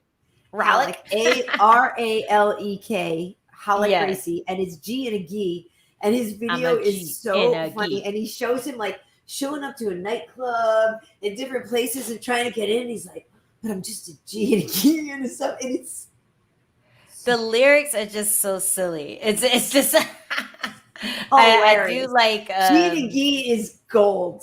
I like randomly quoting the G and a Gee. I actually interviewed Halleck at one point, and that's a whole other story. Spill His sister Rose tried to get me to like called me while I was on vacation, like up visiting my folks in Massachusetts, tried to like bully me into taking the interview down because Halleck said some stuff. Halleck answered some of my questions just honestly about his mindset in terms of being a Brazilian man and how they sometimes trade out their women after a certain while.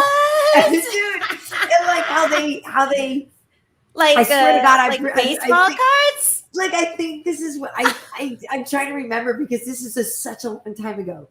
But the interview is still on my channel, so if people want to look at it, the interview with Halleck, because I was like, "Yo, B, I'm never taking this thing down." Because he agreed to it, and who are you? Like, I know your last name is Gracie, but like, so my name's Bryant. So, yeah.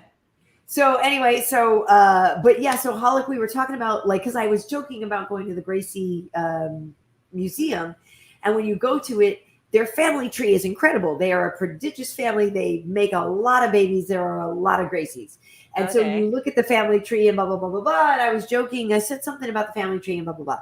And Halleck, starts telling a story about like, well, yes, but usually a Gracie man. And I don't know if he was saying just a Gracie man. And now I'm maybe getting in more trouble now. But oh, man. Come at me, Rose. I'll protect you. And yeah, I got backup now. But that he was basically saying like, you'll have one that maybe you like had your family with or whatever, but he was saying like every man would have like this older woman lover that taught him things, right? And like the ways of the world or whatever, something. But then they also would have the one they were with, but then when that one got old or whatever, or was too busy with the family, then they would get, this other one because the women didn't evolve. That's what it was.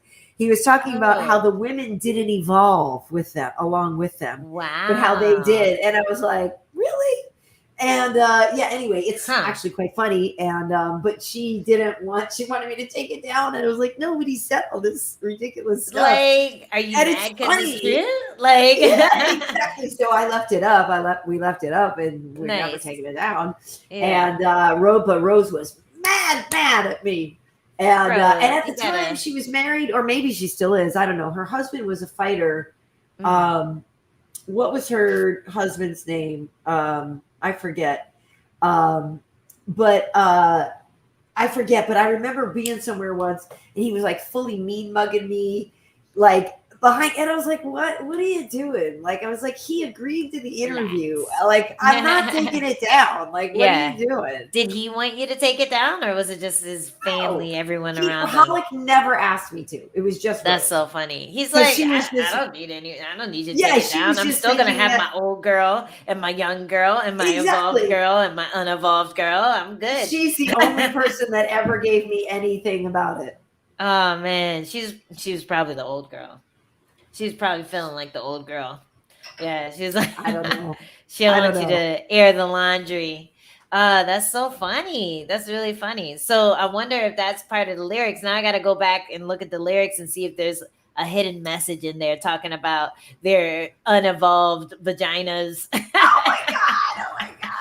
That's definitely like, that would fit into a rap song for sure. Javier Vasquez. That's right, Jay Crockett. That's her. I don't know. Maybe they are still together. I don't know. And I never had a problem. And that was the whole thing that was so weird to me. I remember when she called and I was like, oh, cool. Hey, Rose. Like, I thought it was going to be a friendly conversation. And then she laid into me and I was so shocked because I've never had anybody do it. And I distinctly remember being like, on the phone, like, what is happening? Like, I've never, like, what is happening? Because I just didn't expect it at all. Very strange. Wow. Hey, I'm curious, we've been on for a little while, but if people have any, they're not married anymore. Oh, well, that's too bad. But if anybody has what happened? Well, what happened was he got traded. Look at you. That's funny. He got traded out. She got herself a younger man. Right. Yeah, there you go. But so Angie, you have a fight coming up, but I'm curious if people want to talk because the fight of the night was actually this past Saturday. It was the ladies. Speaking of not together anymore, it was Cheyenne Velismas versus Mallory Martin. And for people who are like, who's Cheyenne Velismas? Cheyenne Velismas, formerly Cheyenne Bays.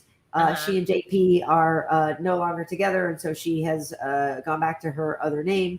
But she came out, feisty, and she and Mallory threw down and got the fight of the night in a competitive fight. I thought clearly that Cheyenne won, but it was a fun, entertaining fight. I don't know what you thought. It's your division. I'm curious what you take.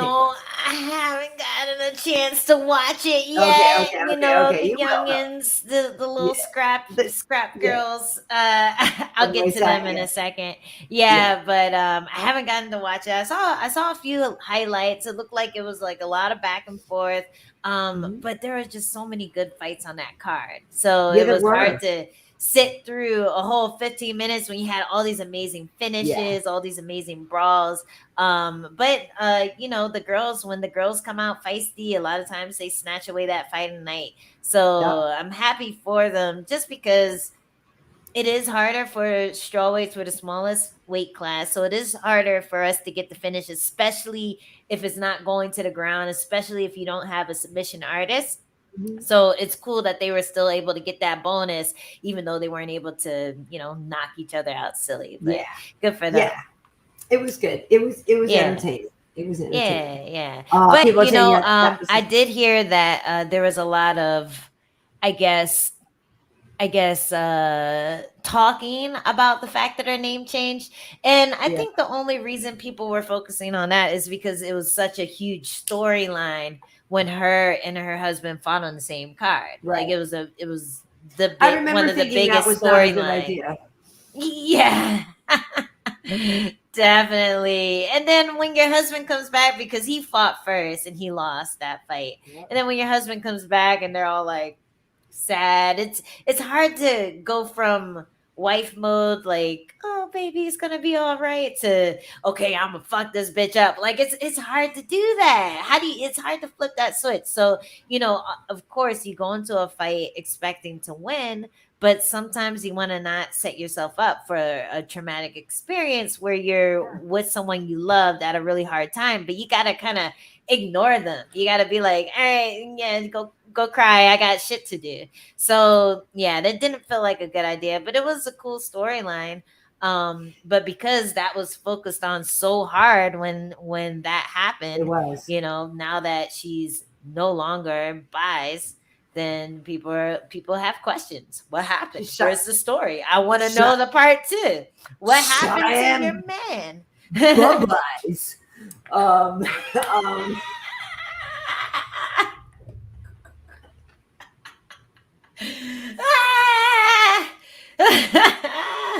Cheyenne buys her own dinner now. Buys her own dinner now. Well, what happened was Oh she my was tired god, of his that's ass. amazing. Oh yeah, no, but I do remember, like you said, it was something that we focused on often when they fought, because other than them, I believe it's Montana De La Rosa, and those guys. That's the other married couple. But when Cheyenne and JP, when they fought on the same card, and I remember we showed these packages, and they were like, "Oh, it's so great because we live together and we breathe together and we train together and we do everything together." And I was like, "Yeah, that's not a great idea." But whatever. It's one thing, to be two fighters together is not unusual, and I do. While I do think it's dangerous for you both to have like everything together 24/7. I do understand though that a fighter, having somebody who understands a fighter's lifestyle is important. And so to have somebody who understands what you're going through and your mindset and why you would be drawn to another fighter, I totally get it. I get it. I just didn't love the idea of them doing everything together all the time. And then when they fought on the same card, because, we were talking about it, and I don't care what your human nature is or whatever, but like if you went first and you didn't win, like how wholeheartedly can you really root for the other one? Like, is there a part of you that's like, well, if we both lose, then we get to go home and cuddle. And but if I lost and you win, then like everybody's got an ego. Like I really didn't like the idea of them fighting on the same card. Yeah, it's so hard. Like you can't escape from them. When me and Jess fought on the same card, she got an amazing arm bar, and then I lost to Tisha's bullshit ass or little stupid punches that didn't do anything. And it's hard because you want to go and you want to lick your wounds. You want to have some space. And we still like hung out, we still celebrated and everything. But I did need that time to myself to just like reflect and like feel sorry for myself a little bit, and then pick myself back up, and then start, just go through all the modes of like it's kind of like you go through all the levels of grief. when you lose a fight, you grieve, you get angry, you get sad, you get you have like a rebirth moment. So like if someone's partying and having a great time and like talking about their win, and you live with them, like that sucks. That sucks. Like, because of course you're happy for them, but it's so hard to show that you're happy because the emotions of being sad about your own loss are so fucking strong. Like they're so strong. So right. And then that other person's like, damn, you don't even love me. Like you don't even care. Yeah. Like look how selfish you are. You can't even celebrate my thing. It's always going to look bad. It's always going to look bad on the loser, So that is a hard situation. On top of the fact that when you're both fighters, you both have to be selfish. And in a relationship, there has to be that give and take. Like for me and Adam, we spend a lot of time together. We train together, or he trains me. But because he's more of a coach and I'm the fighter, then there's that give and take, right. Like he's giving, he's like helping me, he's adding to my career, and he's not like, okay, I'm gonna go run, I'm gonna go spar, I'm gonna go do this, like he's not being that selfish fighter that you have to be when you're competing. Yeah, like you have to be selfish. It's really hard. That's why I always give moms credit, mothers who are fighters, because like you got to make that time for your kid, but you also have to be selfish. I don't know how they do it. Like you have to be selfish. So to have two fighters who are both being selfish, who are in a relationship, who do everything together, I'm not surprised. It's not impossible, but I'm not surprised that they had to go their separate ways. Who knows? Maybe they'll come back together when one retires, or when things get a little easier. But right now they're still in that point where they're struggling. She had that video go viral where she got the bonus and she was like, This is gonna help everything. And when you're struggling like that and you're grinding, shit's hard, man. It's really hard. I just got out of that a couple of years ago. I'm finally in a place where I'm comfortable. I could do podcasts with Karyn, Bryant. It takes a long time of grinding, of being broke, of barely making ends meet, and hopefully showing up in shape and ready to go. And it's tough. So it is tough. Definitely impressed. Definitely impressed that she was able to do that. She doesn't want people to focus on her private life. She just wants people to focus on her fighting, and I respect that. For sure. But yeah, hey to the single ladies. Hey. Hey. Hey girl, hey. Hey girl, hey. All right, Angela, before we get out of here, you next weekend we have Oliveira versus Poirier. I have said it before. I am a massive Oliveira fan, and I have been for years and years and years. I think Dustin Poirier is fantastic, and I think that this is a man who has done so many good things in and outside of the octagon, and who has carried himself as just a champion, has had just such a professional, classy mindset for years and years and years, and has given us some of the sickest fights. So I love me some Dustin Poirier, but I don't know what it is about Charles Oliveira, but I was a fan before he was champ, like back years ago, when people were just like, I don't know about this guy, and they weren't really sure about his, his heart or his motivation or dedication or whatever. But I don't know. I just always thought there was something about him I just really, really liked. And I like him as champion. I don't know who's going to win this fight. A lot of people think that Poirier is going to break Charles, that they think, maybe Charles is not as mentally strong as some other fighters. And Dustin, having been through so many wars, and, Dustin, I do believe Dustin is unbreakable. But I don't know. I don't know if I agree with the critique that Charles is breakable, especially as a champion. I do believe that having that belt gives people a whole other mindset of protecting this thing and whatever, but I think it's going to be a hell of a fight. But yeah, I'm a massive Oliveira fan. Yeah, I'm gonna go with Charles.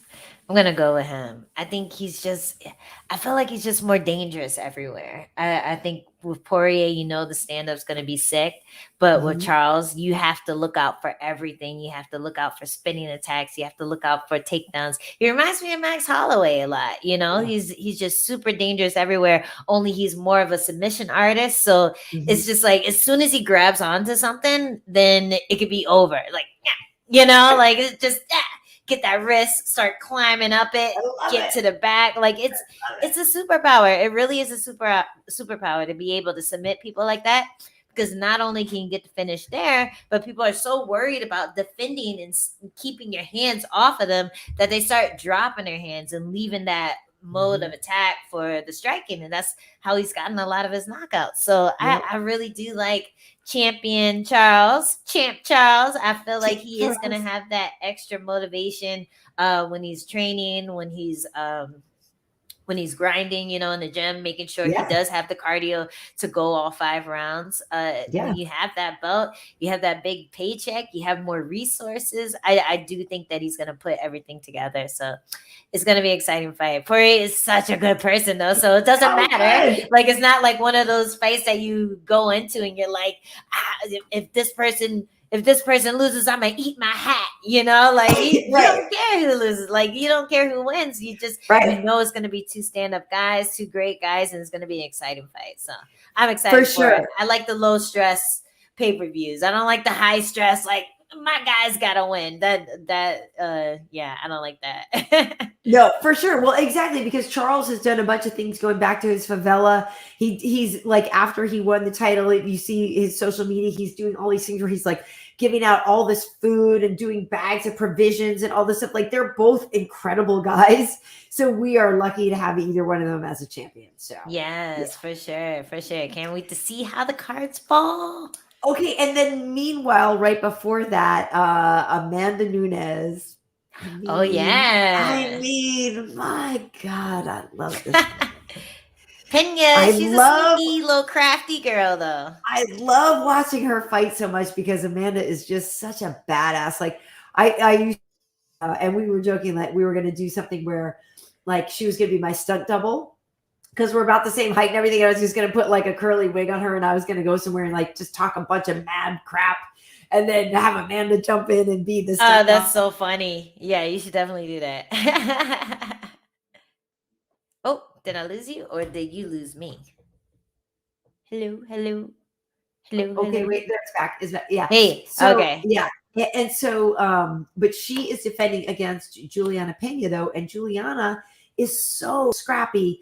And we know Juliana is a great grappler, and Juliana is also a woman who is fearless and who will just go for it.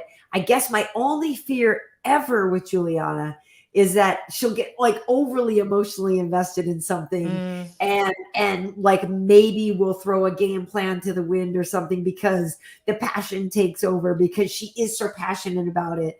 But I think it's going to be a really good fight. Yeah, she's scrappy, man. And I love how she made this fight happen. She literally, oh, hey, buddy.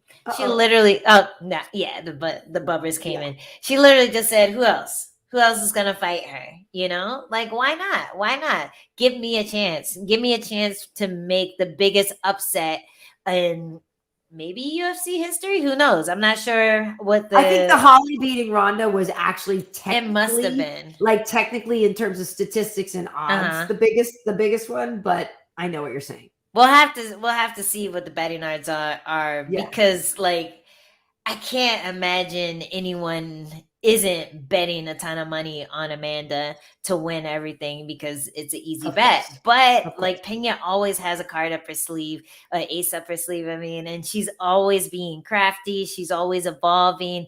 And as long as she can stay calm and keep that game plan and stay focused, she can a lot of times she can perform the things that she's worked on in order to get over on someone. So we've seen her upset a bunch of times. She got the upset against Kat Zingano. She got the upset against a few people. She took down Valentina Shevchenko when they fought. It ended up not going her way, but I mean, who has done that, you know? So she's definitely an impressive athlete, and you got to give her shot, and we'll see what happens. But yeah, I'm one of the biggest Amanda Nunes stans. I think everything she does is amazing. She is the GOAT, the J Wolf for me. All that, she's a bad woman, you know. So I love her. Brings the Stephen A impression out of me, you know. I love watching her fight, and I'm happy she gets one in next week. It's gonna get me super amped for my fight as well.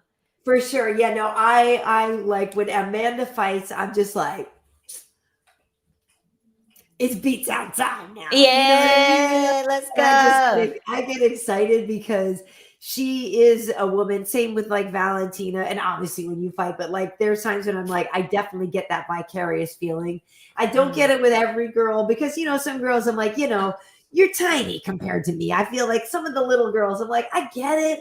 And I love your fighting spirit, but like, you guys are still like teeny tiny, but like I see Amanda walk in there and I'm like, that's my girl. You know what I mean? Scary. Like, I just love how she's so sweet. She and Nina, and with the baby and stuff, like they're just so, it's just so cute and sweet to see her as the family woman and you know, like you can tell she really feels that sense of wanting to be the provider and the lioness for her family and stuff. And I love it, but you could say the exact same thing for Juliana, you know? So I think it's going to be a lot of fun. Yes, it's going to be a fun fight. It's going to be dope. Cool. Okay, well, you know, I'm looking at these comments and people are saying this is a kind of a wild time. Like, you know, here's the thing for the person who said this is a wild time. Can we do this during the day? So here's the thing. Pretty much everybody in the world does a podcast on Mondays about MMA. And Angie and I, a lot of times she's got to train because baby girl fights a lot. And so she's busy. And so like for us to do it on Sunday is usually when we would do it. It's just that we would do it and record it and then release it on Monday. But the fact is, if we can do this now, since we've been kind of leveling up and KB's been getting her tech brain on, the fact is this is often when we would do it anyway. So we were like, well, let's just do it live, you know? So if you can join us live, it's cool. But if not, I'm still gonna, it's still gonna live on YouTube. I'm still gonna put it on Spotify and all those other places. Yep. Yeah. Sorry, guys. I got train in the morning. Even though people always say Angela Hill is always doing these podcasts and never training, actually, it takes way less time to do this than it does to train 5 days a week, 6 days a week. So to those people, not saying that guy said that. That guy didn't say that. But Right. Unfortunately, I have training every morning and usually at some point in the evening every day during the week. And Right. Sunday is my rest day, so I like to sleep in. And then we get to talk to Karyn. I get to like put on some makeup and shoot the poo with Karyn and talk a little shit and stuff. And it's a good, nice, chill Sunday. So hopefully other people can tune in, tell your friends, jump in on the chat. We'll get more people in. That's right. Let us know who you guys want us to interview in the comments too, because we know some people. So if you guys have somebody that you really want to see in here and you can come ask them questions live, feel free to do so. We'll try to make it happen. So talk to us, guys.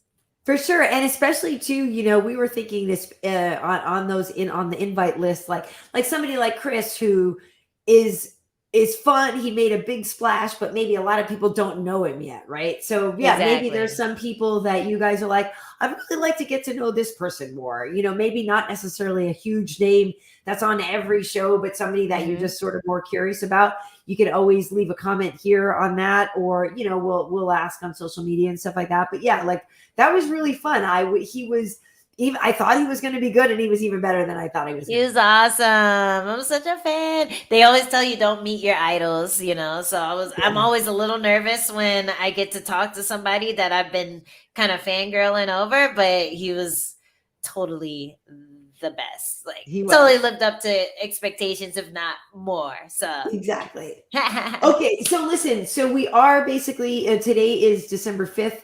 On December 18th, you are fighting. So what does this last week of camp entail for you?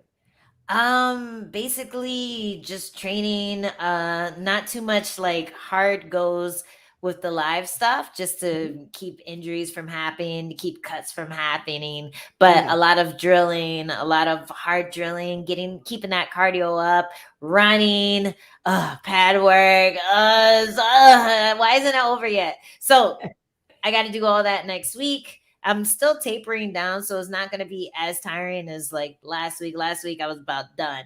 But this week is going to be a little less tiring. And then the fight week, you're just going to be rearing to go, because you taper down. You have all this pent up energy. Your cardio's good. You feel strong. You look strong because you're like at 2% body fat. So I'm really excited for this fight week. I'm really excited for, next week, just being able to put everything together and make sure the game plan is intact too. And then we go out there and rumble. Awesome. Well, I'm working that night. I think it's going to be me, Alan, and who's the third one? I forget. I forget who it might be. No, it's not Rashad. I forget. I thought I knew first. I knew, and then I forgot. But anyway, maybe Bilal or something. But it'll be exciting. But I get nervous when you fight, so just get it done quickly. First round, got you. For you, I know your mom can appreciate this. I know my mom can appreciate this. Just get it done fast. It's gonna be an omoplata first round finish. But I'll do it like minute and 30 seconds into the first round. There you go. Sounds good. Or a go-go plata. Until then, if people want to follow you on social media, where can they find you? You can find me at Angie Overkill on Instagram and Twitter. You can also find me at Overkill Hill on TikTok. All right. And you can find me over on Instagram at KB Heat. On Tuesday night, we're going to have Eric Anders on with us on the festivity show. He's fighting next weekend. It'll be like a light skin show, Ange, with Hanato and not invited. And we got a paper bag test to see who could be on it that night. I'm right at paper bag complexion, so I guess I can't go. But Right you know, there, Eric will depending on Eric the will be- brand. exactly. Eric will be on with us. So that's Tuesday nights at 8:00. We do that on Instagram, and then we've been doing the after party here on my YouTube channel live as well. But so yeah, KB Heat on Instagram, Karyn Bryant, Karyn, Bryant as in Kobe, no relation, but may he rest in peace. That's how you can find me on Twitter and on YouTube. And if you're watching this here on YouTube, hit that subscribe button so that you don't miss this, because we're going to be making this a regular thing. I mean, it was already a regular show. But yeah, the live thing will probably be more regular anyway. So we appreciate all of you who are joining us. And then this is also on Spotify, Apple Podcasts, and iHeartRadio as well, right? Tune in. Yeah, tune in. Cool. Well, thank you so much to Chris, Beast Boy, Huggy Bear, whatever you want to call him. I call him 100% good time. Thank you so much to Chris for joining us, because that was awesome. Right? Okay, people, glad you were with us. And yeah, sorry, I thought that was the sign off. Oh no, that was just me thanking him. But now here's the like in 3, 2, 1.